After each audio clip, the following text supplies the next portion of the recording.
Stay tuned to the end for a little bit of this.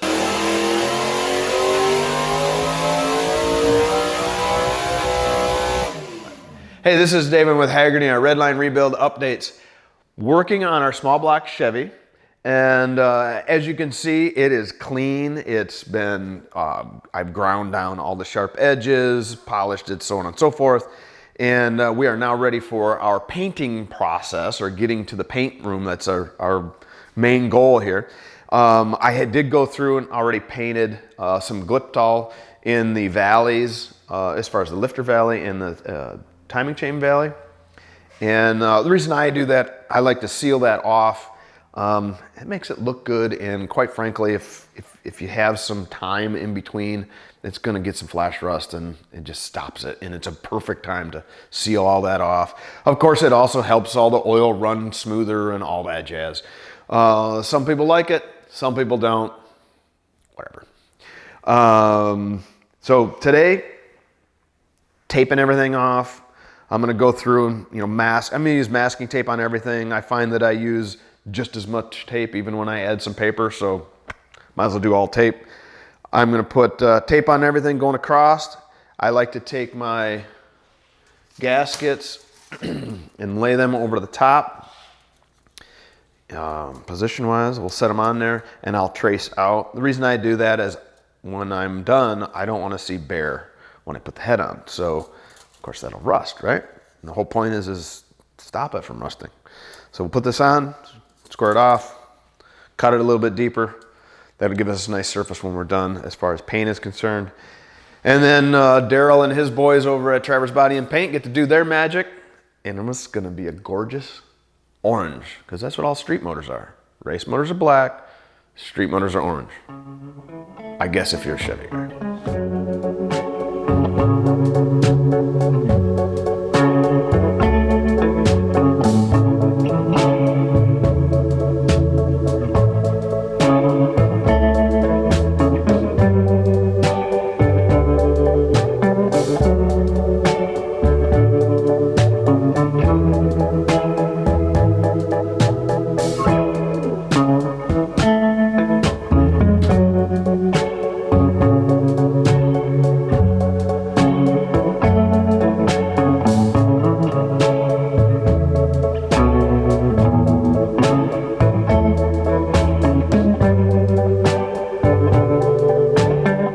So now we're gonna run over to Traverse Body and Paint, get everything painted so we can start assembly.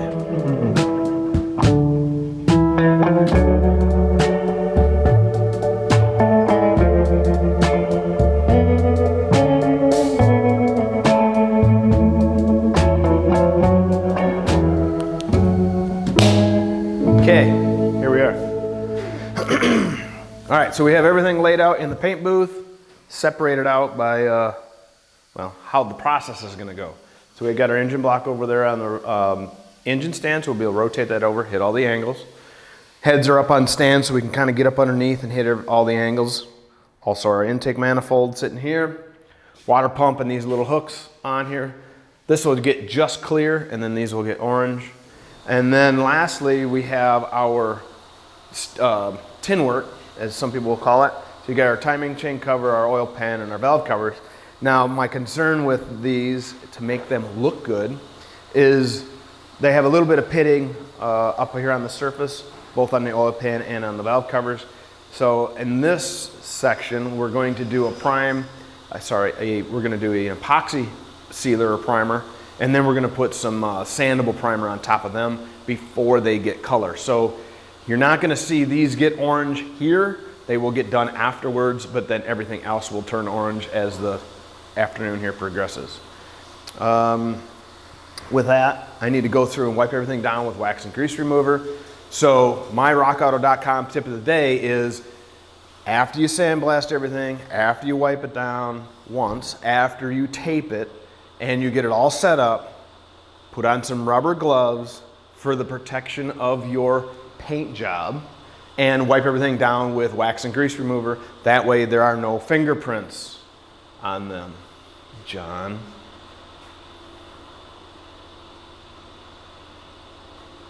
I figured I had to throw you under the bus. So.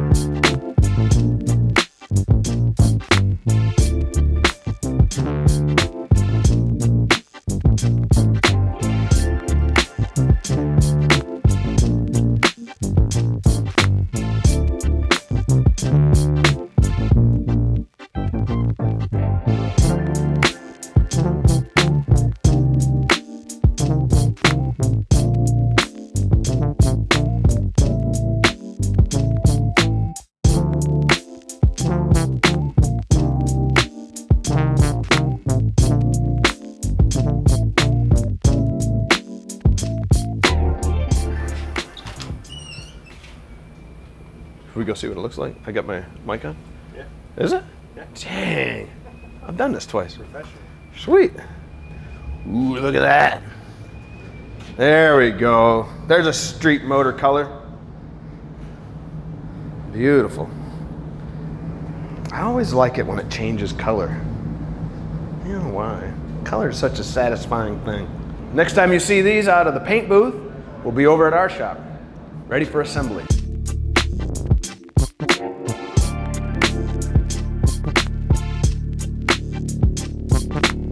All right, so as promised, at the end of this, it's a little bit more exciting than paint dry. Unless, of course, that's your thing, and then by all means, enjoy, because that's why we're doing this. But in the glory of small block Chevys, the point today is performance can be here to here. Pretty easy, quite frankly. So on my side of the world, when I say go home and get your projects done and your work and all that sort of thing in your shop, well, that's 100% what I do. Ready?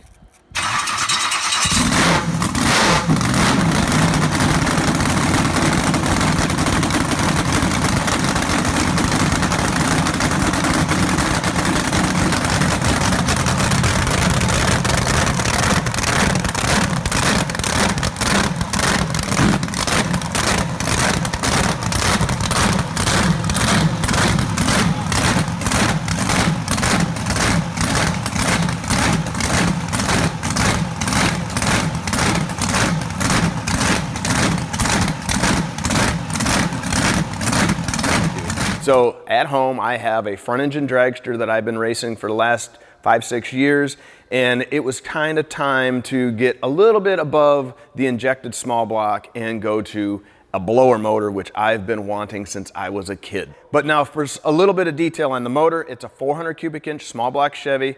It has an 871 Hampton blower on it, old school ribbed sides, and an Enderley bug catcher fuel injection. I'm running on alcohol, and it puts down some fantastic power. I'm still trying to stay fairly conservative, so I'm expecting that I'm gonna be in the 8 to 850 horse range. A vast improvement over what I have. Certainly not what's capable of blower motors, but it's a good place for me to start. So we go to the dyno, we start off, we make our first pull as it sits, we go to 6,500, and it nails 833 horse, and it is climbing almost vertical. So it's like, holy cow, this is gonna be sweet.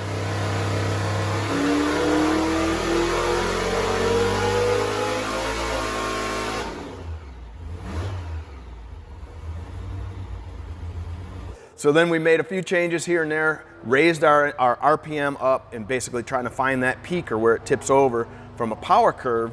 And at the end of the day, we took a bunch of fuel out of it, leaned it out, and changed timing, raised that zone where we're looking.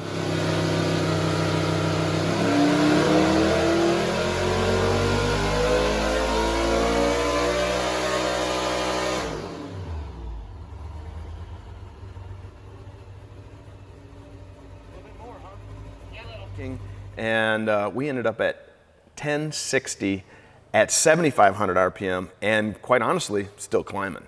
And that's at 20% underdriven, 8 pounds of boost. It's very soft from a performance standpoint, so that'll be phenomenal, especially when I throw that into a 1,600 pound car. Hang on, baby.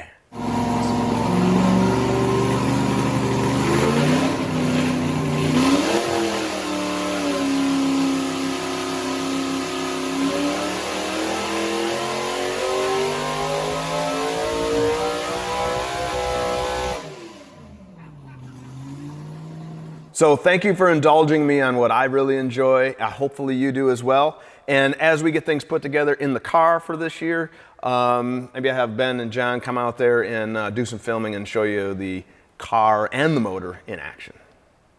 So get out in the shop, get your work done. There are payoffs. See ya.